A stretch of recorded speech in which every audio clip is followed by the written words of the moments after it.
Good afternoon, ladies and gentlemen. Mm, I have had a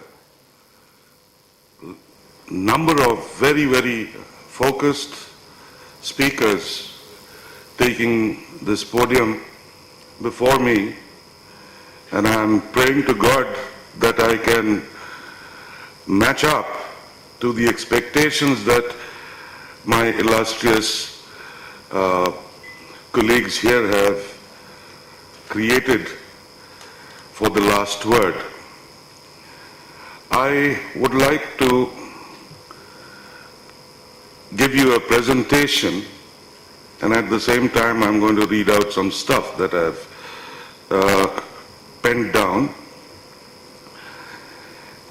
Now, let me start by saying that yes, we do need, society needs most urgently new approaches for creation of relevant learning and teaching environments.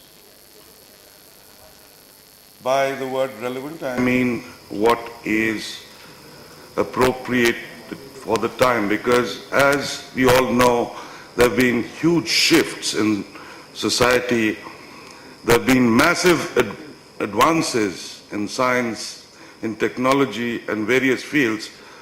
And it's not what we did as school children that is going to make our children successful in this life. We must understand that. So new approaches are required, but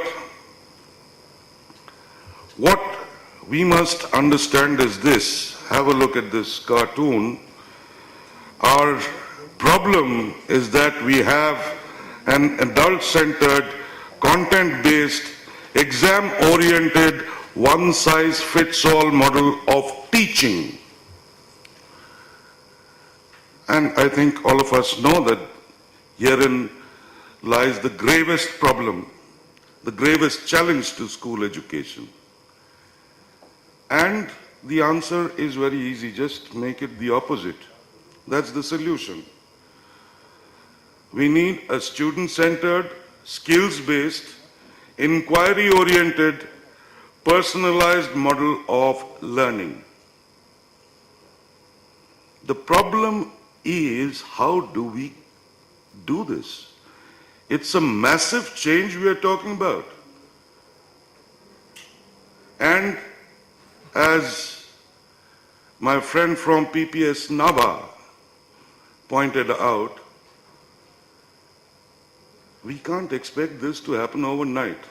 There's no technology in the world that can do it, first and foremost. So technology is nothing but a tool. Let us understand that very clearly. The space, the learning space that we are talking about, whether it is personalized learning, holistic learning, is here within us. Every school individually has to be, the entire school has to be space for personalized learning. You can't just put one area as the space for personalized learning. It just can't happen. It shouldn't happen that way.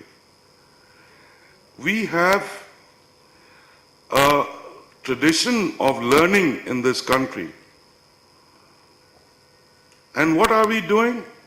We are actually, when we know traditionally that gyan or knowledge is constructed from a question, jigyasa. We have to start with a question. But what are we doing in schools? We are programming answers into kids so that they can go and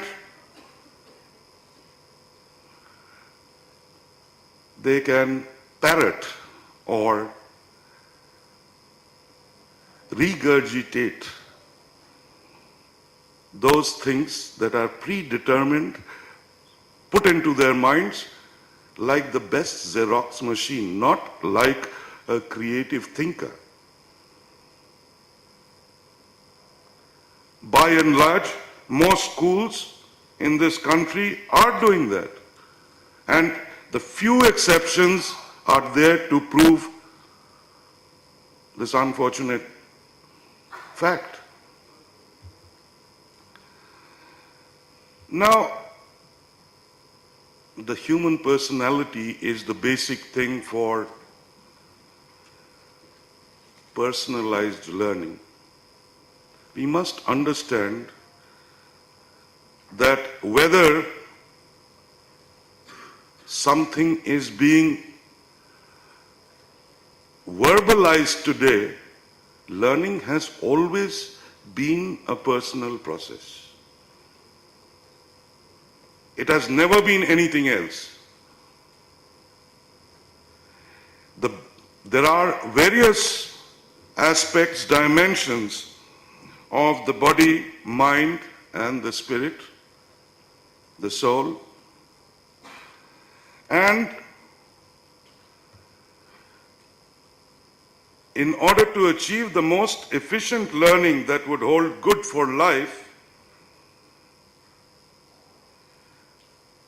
we must work upon the whole person and engage fully all aspects of the learner, the mind, body, and spirit, and honor each student as an individual learner, recognize that each student has his or her own learning style, unique gifts, competitions, rivalries. I'm sorry, I have the bad job of keeping time today, so you'll have to sum it up. Yeah. What I'm saying is, the tutor who is we have to have smaller interactions. 50 to 1 is no good. A student needs to have a comfort zone of, let's say, 10 to 15 children with one teacher, and that can be provided only with a proper tutorial system, where there is a family headed by the tutor and which is under the house scheme. I'm sorry, I have to cut myself short because it's a vast topic, and I did need to make my point of what I understand of holistic learning and of personalized learning, because without that, this whole thing wouldn't have stood. But my ultimate point is that 10 to 15 to a student is a model, 10-15 students to a teacher at the personal level is what would provide the basics for the whole school to become a personalized learning space. Thank you for being patient listeners, and I'm thankful to the organizers for giving me a chance to speak. Thank you so much. Thank you.